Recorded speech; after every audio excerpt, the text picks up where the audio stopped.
Cox's Bazar fishery ঘাটে সমুদ্র থেকে মাছ নিয়ে ফিরছে ফিশিং বোটগুলো। মাছ পরিমাণ মোটামুটি সন্তোষজনক হলেও জ্বালানি তেলের দাম বৃদ্ধির কারণে বাজারে মাছের দাম বাড়ার আশঙ্কা করছেন বোট মালিকরা। বিস্তারিত থাকছে প্রতিবেদনে। কক্সবাজার ফিশারি ঘাটে ভিড়তে শুরু করেছে গভীর সমুদ্র থেকে ফেরা একের পর এক ফিশিং বোট। জেলেদের জালে এবার মোটামুটি ভালো পরিমাণ মাছ ধরা পড়েছে, যা স্থানীয় বাজারের জন্য কিছুটা স্বস্তির খবর। তবে এই স্বস্তির মাঝেও রয়েছে দুশ্চিন্তা। বোট মালিকদের দাবি, জ্বালানি তেলের দাম বেড়ে যাওয়ায় মাছ ধরার খরচ উল্লেখযোগ্যভাবে বৃদ্ধি পেয়েছে। শুধু খরচ বাড়ায় নয়, পর্যাপ্ত জ্বালানি সরবরাহ না থাকায় অনেক ফিশিং বোট সমুদ্রে যেতে পারেনি বলেও অভিযোগ করছেন সংশ্লিষ্টরা।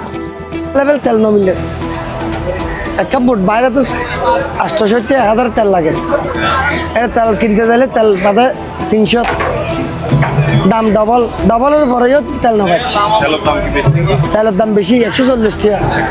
এতে সামগ্রিকভাবে মাছ ধরার পরিমাণ কিছু কমে গেছে। এদিকে বাজারে মাছের দাম বাড়ার আশঙ্কায় উদ্বেগ প্রকাশ করেছেন সাধারণ ক্রেতারা। তাদের মতে, সরবরাহ ঠিক থাকলে দাম নিয়ন্ত্রণে রাখা সম্ভব।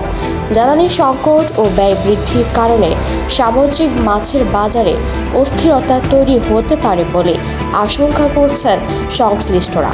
তবে নিয়মিত সরবরাহ বজায় থাকলে পরিস্থিতি স্বাভাবিক থাকতে পারে। এমন আরও আপডেট পেতে আমাদের সঙ্গেই থাকুন।